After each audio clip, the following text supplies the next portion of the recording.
এইবার তো একটা আপনারা গতবার জেলা পরিষদ পেয়েছিলেন, কিন্তু এইবার একটা বলা যেতে পারে আমরা যা দেখছিলাম যে জেলা পরিষদের 26টা, পঞ্চায়েত সমিতি 287টা, এমনকি গ্রাম পঞ্চায়েতের 1600 আসনের মধ্যে মোটামুটি সব আসনেই ত্রিমুখী লড়াই।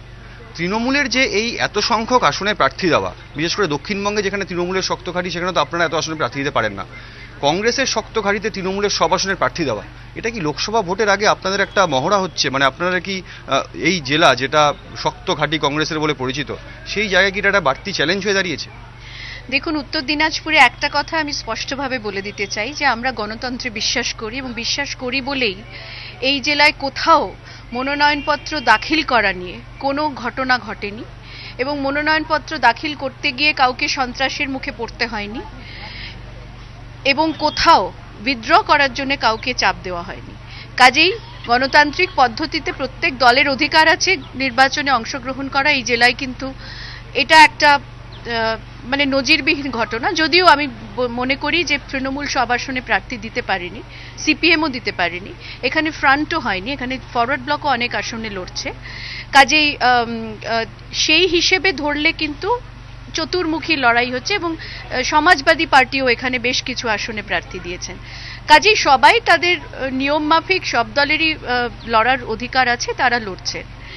ঘটনা প্রসঙ্গে আপনি যে প্রসঙ্গটা তুললেন যে 5 বছর আগে জেলা পরিষদ আমরা পেয়েছি, লোকসভার আগে এটা মহড়া কিনা, অবশ্যই লোকসভা আগে তো পঞ্চায়েতটা যেহেতু 1 বছরের মধ্যে লোকসভা থাকে, স্বভাবতই একটা মহড়া হয়।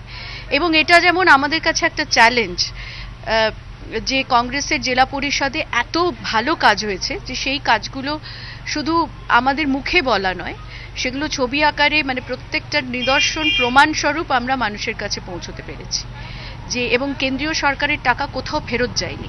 তো এই বিষয়গুলো মানুষের কাছে যেমন একদিকে কাজ করে, তেমনি এইবারে যে উত্তর দিনাজপুরে নির্বাচন হচ্ছে, এই নির্বাচনে আমি আগে কখনো কোনো নির্বাচনে এই অবস্থা দেখিনি যেখানে মদ এবং টাকা একটা বড় ভূমিকার।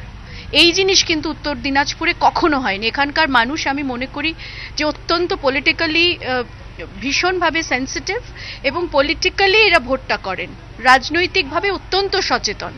কিন্তু এবারে যেটা দেখছি সেই সচেতনতার বাইরেও যে পরিমাণ টাকা এখানে বিলি করা হয়েছে, এবং আপনি তৃণমূলের দিকে ইঙ্গিত করছেন? সবাই তৃণমূল এবং সিপিএম, এবং এখানে তৃণমূল এবং সিপিএম এক, এ বিষয়ে কোনো সন্দেহ নেই। কংগ্রেসের বিরোধিতা এখানে তৃণমূল, সিপিএম, সমাজবাদী সবাই এক।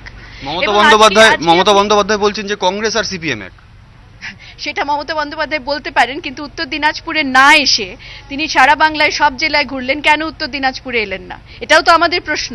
তিনি তো মুখ্যমন্ত্রী, তার তো প্রতিটি জেলায় যাওয়া উচিত, কেন তিনি উত্তর দিনাজপুর জেলায় এলেন না? তার মানে হয় তিনি এখানে ফেস করতে হবে এমন কিছু প্রশ্নের যেগুলো জবাব দিতে পারবেন না, অথবা তৃণমূলের সঙ্গে সিপিএম এর একটা গাঁটছড়া বাঁধা হয়ে গেছে, সেই জন্য আসতে পারেননি।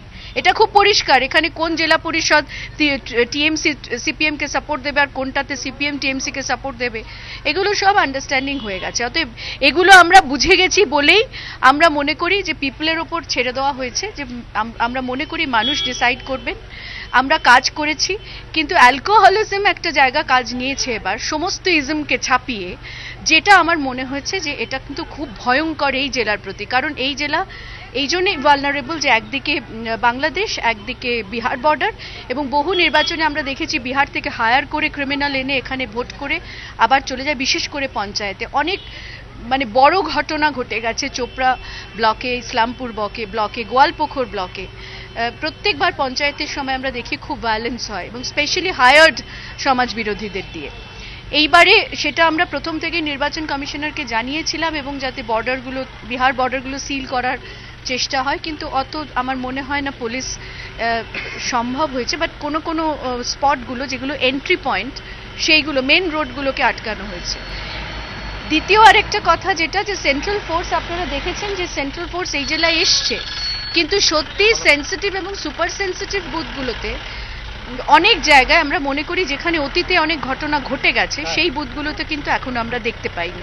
যেমন সুজালি অঞ্চল, যেটা একদম মার্কড একটা ভয়ঙ্কর হিংসাত্মক জায়গা, মানে সেখানে ভোটের সময়ও গন্ডগোল হয়, ভোটের আগেও মানে জেনারেলি সারা বছর ধরেই একটা না একটা কোনো ঘটনা ঘটতে থাকে।